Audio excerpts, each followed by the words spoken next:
client of S&D Capital, you are truly family, helping every client meet their goals. Welcome to the S&D Capital January video. We're moving next week on the 20th and 21st. Welcome to the new office at 3150 Dustin Road. I believe in one's potential. The better you get, the bigger you're going to get as well. That's your latest update from the SDC team. 20 years. It's been a journey. It's been a fun journey, and we got many more to go. They always say time goes fast, but until you're living it and sitting here, you don't realize how fast it actually does go. Really, it's just a grateful time of the company for us, for me personally, and just how things are gonna go forward from here. What do you remember most, or what stands out the most those first few years? Being broke. First few years, the tight office space. Painting the office on a weekend, lugging 5-drawer lateral file cabinets out of the front of the biggest building in town when Ernst & Young was downsizing. They were basically free, and we didn't have any money, and we were practicing what we preached and didn't want to go borrow any money. And so it was really piecing it together, and the office was like, you kind of walked in, almost felt like you walked into a storage closet, and then down a blank hallway to get to a shared office, and then one conference room with a round table. We both couldn't be on the phone at the same time, nor could we have probably a 4-person meeting. But you think back to those days, and I can think of one client specifically who brought their child in the car seat carrier, and now you fast forward 20 years later, and she's in college on a full ride athletic scholarship, lots of money saved for a 529, the parents are nearing retirement. And so while, those were the beginnings for us back then, those are the beginnings for a lot of clients, and now you fast forward to today, things are bigger, better, will continue to evolve and improve over the next 20 plus years.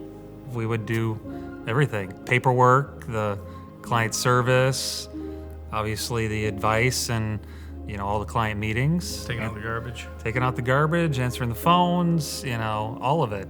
Our first golf event was so basic, and I was at a Rotary fundraiser, and they were auctioning off golf for 16 people. I raised my hand and got it for like $1,800, and I called him and say, hey, I just got a golf outing for us. And he said, you did what? And I said, don't worry, it's gonna work out great. And that was the first event that we really ever did, and we were giving out a soft drink, a hot dog, and a bag of chips at the turn, and just trying to get some new business. And many of those people are still clients today, and they loved it. 2 major investment banks are disappearing after the federal government refused to bail them out.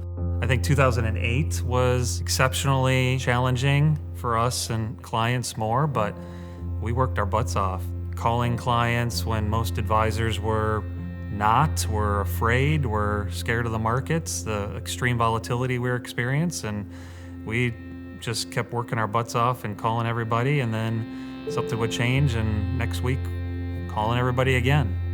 Yeah, the 08 for sure. When I was having my first child and walking out of the office, and the largest client at the time called in and said, take me out of the market, take me to cash. And we had never really had that scenario at that time, and just said, okay, understood.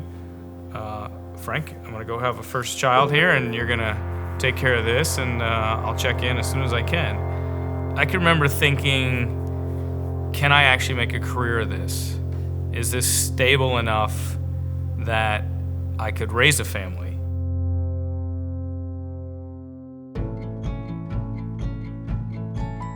"20 years ago, we were definitely looked at as 2 kids at the time that didn't really know what we were gonna do, and probably some older, more senior people thought we were kind of foolish, but we had a passion and a vision and saw a void that was out there. I won't say it's been easy, but it's been something that retirees and pre-retirees and people that are wanting to save at a younger age, being truly independent has allowed us to just provide advice. I want clients to walk away with clarity, trust, and confidence in their plan, in their team, and the path that they're on. 2006, I would say, yeah, this is what I visioned. This is what I could see then, and can see what the next 20 looks like, and damn proud of the work we've done and the work we continue to do. In the beginning, it was all about working for the clients, and really that hasn't changed today. Whether there's 2 of us in the beginning or 20 plus today, that purpose, that passion to ask the right questions, to peel back the onion, to find out what they haven't even thought of that they need to be thinking about. And it was the same 20 years ago as it is today. I think we're better at it today. That'll never change, no matter the size. It's truly that passion to serve and help, in that guiding hand, that resource, that partner, that first phone call, the loss of a loved one, the happiness of retirement, and everything in between. Being that person has always been something special 20 years ago, the same way it is today, and the same way it'll continue to be that way. I would tell my younger self to enjoy the journey a little bit more. Yes, go out and work hard every day, but be able to be present and enjoy today and where you're at right now. We say it all the time when we're at the events, and it's a simple thank you. We ran a report, and I believe there's over 150 relationships that are over 20 years, and another 140 some that are over 15 years in addition to that. And so there's a lot of people that have put the trust in us for a long time. There's no 2 better words in being humble than simply thank you.